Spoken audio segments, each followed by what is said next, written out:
We're going deep today into a world most of us never even think about. Okay. The journey a drug takes, right? From a scientist's lab all the way to your medicine cabinet. Right, yeah. You got those pills in your bathroom. Yeah. It takes years of research, tons of testing. There's intricate production and a whole web of regulations to make them happen. Right. But today, we're focusing on one of the most important parts. Mm-hmm. The ethical considerations. Yeah. Yeah, it's a fascinating journey and absolutely crucial to get right, especially when it comes to the people who, volunteer for these clinical trials. Yeah, okay, so let's start there. We have this source called Day Zero Introduction, and it talks about these phase 1 trial volunteers. And these are the first people to actually try a drug. It kind of blows my mind that anyone would sign up for that. Yeah. What are the ethical considerations around that? Well, imagine you're a researcher. Okay. And you're developing this potential new treatment. Uh-huh. You've tested it in the lab, but now you need to see if it's safe and effective in humans. Right. To do that ethically, you need volunteers. Yeah. And to protect those volunteers, you need something called informed consent. Okay. Informed consent. So it's not just about, getting someone to sign on the dotted line. Exactly. It's much more than that. It's about making sure they truly understand the risks, like potential side effects. Right.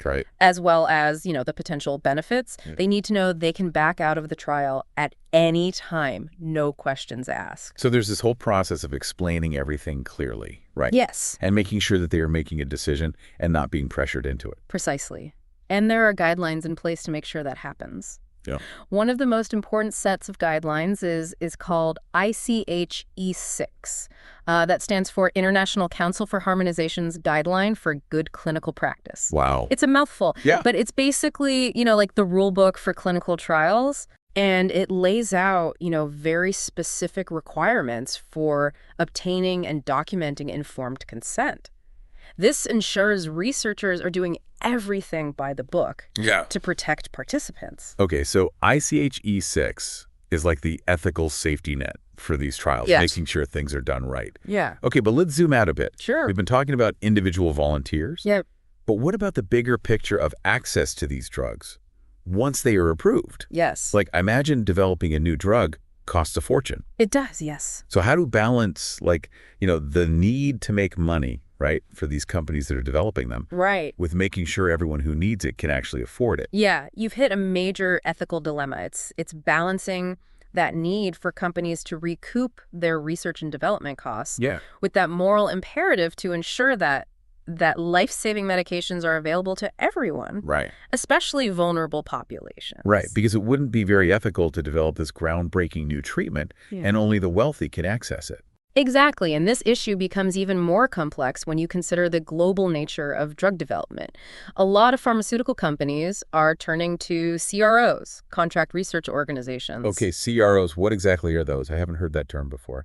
Think of CROs as specialized companies that help pharma companies conduct clinical trials more efficiently.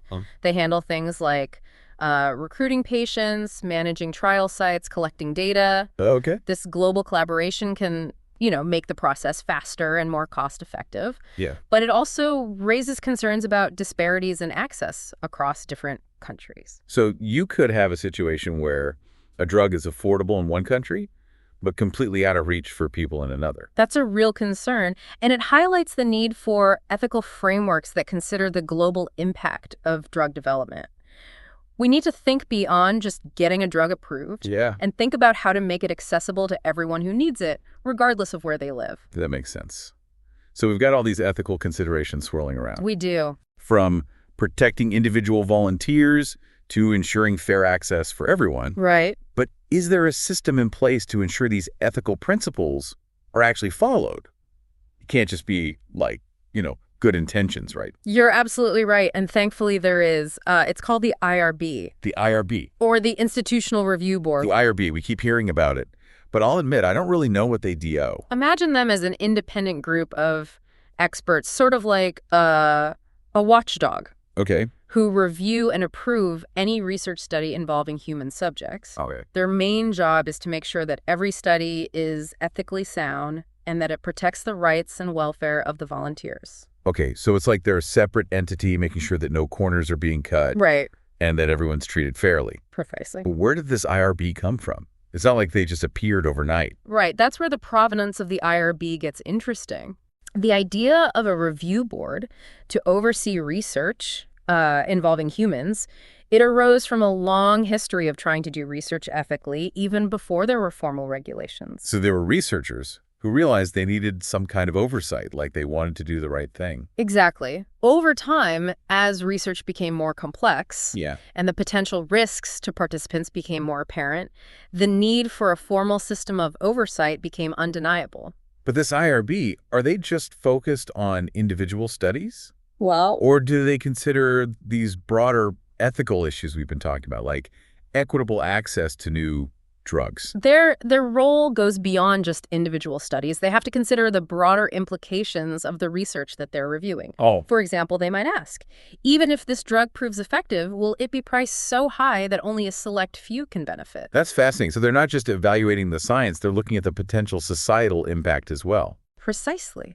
They have a responsibility to weigh the potential benefits of a new drug against any potential drawbacks, including ethical concerns about access and affordability. They look at the big picture. So it's like they're the guardians of ethical research. That's a great way to put it. This is giving me a whole new appreciation for the amount of work that goes into making sure that drug development is ethical. Yeah. It's not just about the science. There's this whole layer of ethical considerations that most of us never even realize are there. And that's just the beginning. There's still much more to uncover about this fascinating world of ethical drug development. Let's dive deeper then.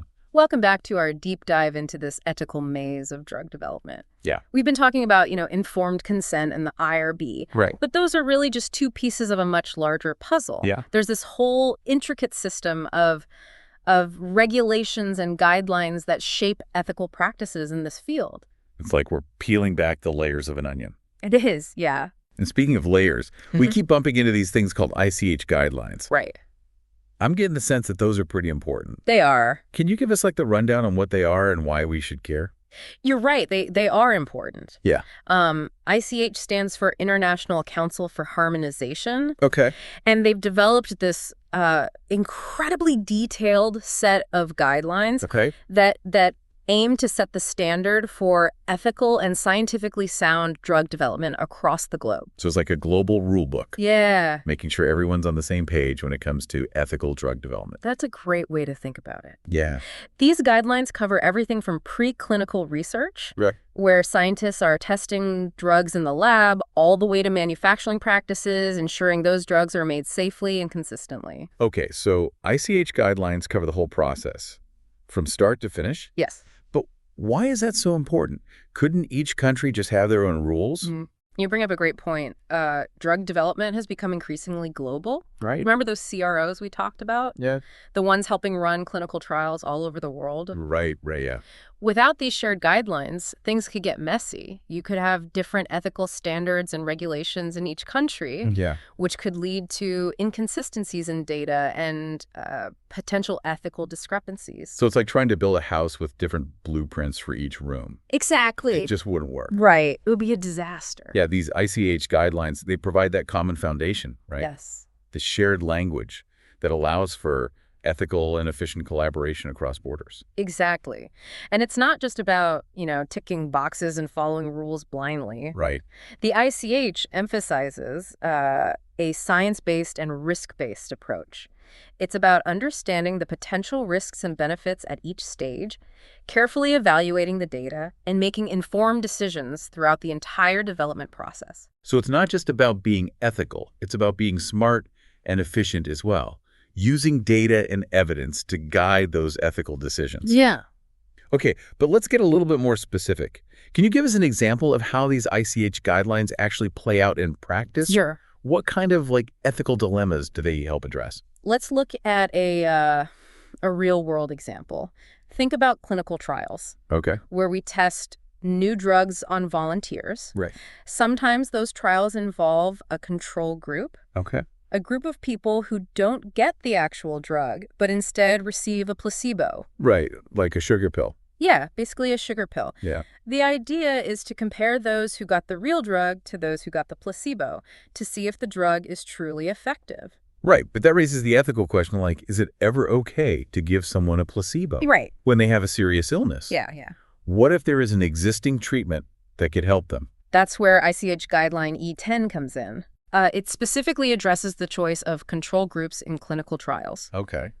One of the key principles in this guideline is that if there's already an effective treatment available for a serious condition, it's generally considered unethical to use a placebo control group. Okay. Essentially, you wouldn't want to withhold a treatment that could potentially save someone's life just to gather data. Right, that makes sense. But what about situations where there isn't an existing treatment? Yes. Or if the new drug being tested is thought to be much safer Right. or more effective than the current standard of care? Surely there are times when a placebo is still necessary, right? You're right. There are definitely nuanced situations. Yeah. And the ICH guidelines help navigate those too. Okay. For example, E10 also talks about something called non-inferiority trials. Okay, now you're throwing out some technical terms. I am. What exactly is a non-inferiority trial? Imagine there's a new drug for, say, high blood pressure, and it's not necessarily expected to work better than existing treatments, but it might be cheaper or have fewer side effects. Right. In those cases, researchers would use a non-inferiority trial to see if the new drug is at least as good as the current standard of care. So it's not about proving that the new drug is superior, it's about showing that it's not significantly worse. Exactly. While offering some other advantages. Right. This type of trial can be ethically justifiable, Okay. but it needs strong justification. Okay. The researchers have to show why it's important to have this new option, even if it's not a breakthrough treatment. Yeah. And they have to define how much worse the new drug can be without putting patients at risk. That makes sense. Yeah. So these ICH guidelines help walk that tightrope They do, yes. between advancing science and making sure those advancements are done ethically. But what about after a drug is approved and on the market? Do these ethical considerations stop there? Great question.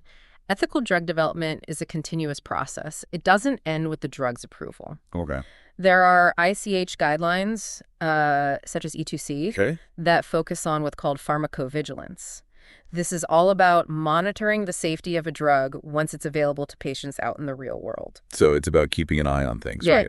Making sure that no unexpected side effects or problems pop up. You got it. Pharmacovigilance involves collecting and analyzing data on adverse drug reactions, assessing potential risks, and taking appropriate actions to mitigate those risks. So what kind of actions are we talking about? There's a whole range of options. It could involve updating the drug's labeling to include new warnings about potential side effects, issuing safety advisories to healthcare providers, or even in severe cases, withdrawing the drug from the market altogether. Wow, that's serious. So it's like a constant feedback loop, right? Yeah. Refining our understanding of a drug safety and efficacy over time. And it sounds like these ICH guidelines, they're there every step of the way. Exactly. They provide a framework for ethical and responsible decision-making throughout that entire drug development life cycle. Right. They remind us that ethical drug development is not a one-time event. It's not, no. It's an ongoing commitment to the well-being of patients. Absolutely. This is making me realize just how much thought and care goes into making sure that the medications we take are developed ethically and safely. It is. It's truly a global effort. It is.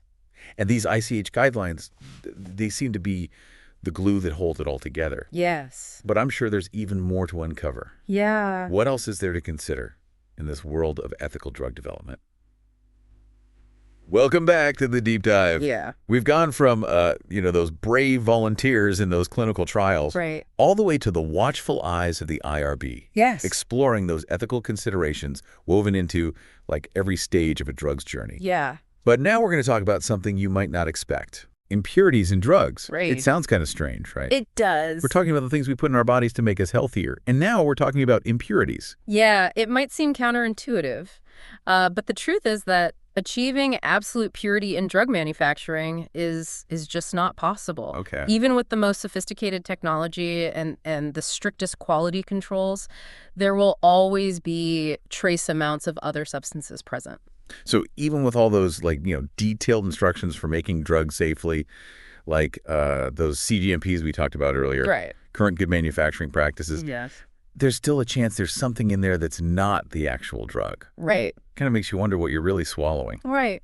I understand that reaction, but the key here is understanding the difference between acceptable and unacceptable levels of impurities. Okay. And that's where science and ethics intersect. Okay. There are specific ICH guidelines, like Q3D, Okay. that address elemental impurities. These guidelines set limits on how much of certain impurities can be present in a drug based on, extensive toxicity data and how the drug is administered. So it's not just a blanket statement of no impurities allowed. Yeah. It's a more nuanced approach, recognizing that some impurities might be okay in small amounts, Right. depending on the drug and how it's used. Precisely. For instance, a drug that's injected directly into the bloodstream will have much stricter limits for things like heavy metals Right. than a drug that's taken orally in pill form. Okay.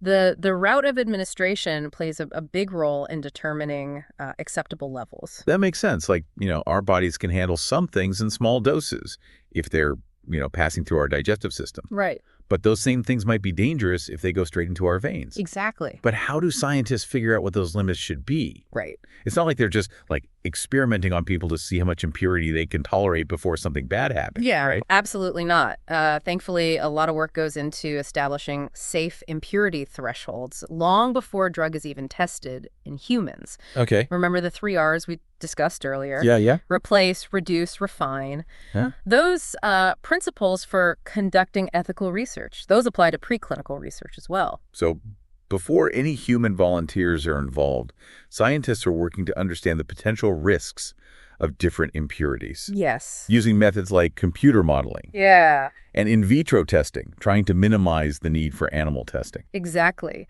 That data, combined with knowledge about how the drug is absorbed, metabolized, and eliminated by the body, helps researchers determine those safe thresholds for impurities. It sounds like a complex process, It is. involving a lot of science and careful analysis. Yes. But let's say, despite all those precautions, they find a potentially harmful impurity in a drug. Right. What happens then? Do they just scrap the whole thing? Not necessarily. Remember those control strategies we talked about in earlier parts of our deep dive? Yeah. Those come into play here as well. It's not just about setting limits on impurities. It's about having measures in place to monitor and minimize those impurities throughout the entire manufacturing process. So it's like a constant vigilance. Right. Using technology and scientific know-how to keep those unwanted extras below the danger line. Exactly. But what if, despite all those efforts, a drug with a harmful impurity slips through the cracks Right. and reaches patients? What happens then? That's where those post-market surveillance systems we discussed earlier become crucial. Okay. Remember pharmacovigilance, Yeah. the continuous monitoring of a drug's safety after it's on the market. Right.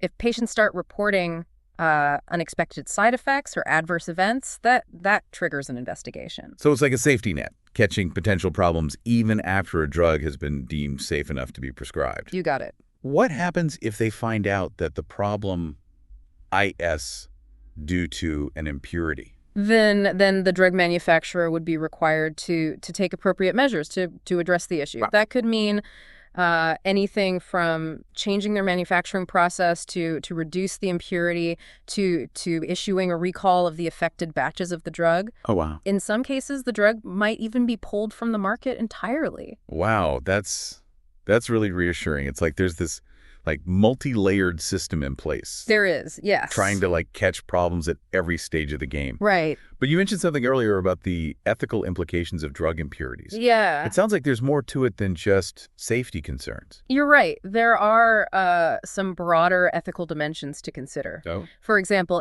if a drug is being manufactured in a country with less stringent environmental regulations, the risk of certain impurities might be higher. Okay.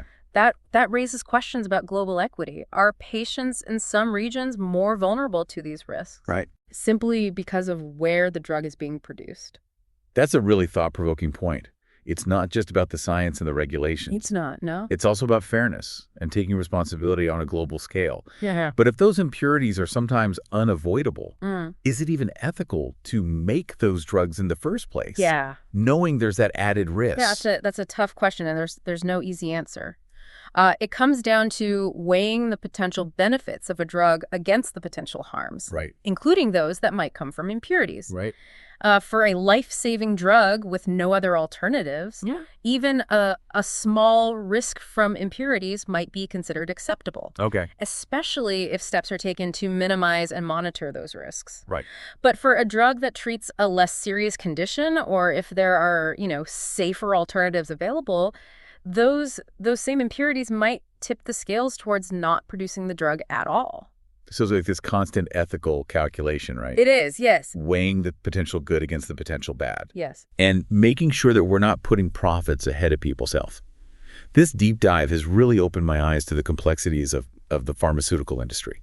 Yeah. I used to think that taking a pill was such a simple act. Right. But now I see that there's a whole world of science and ethics and global responsibility behind every dose. And that's exactly the kind of awareness we need to cultivate. Yeah. It's easy to take these medications for granted, but it's important to remember that they're the result of years of research and rigorous testing and a deep commitment to ethical practices.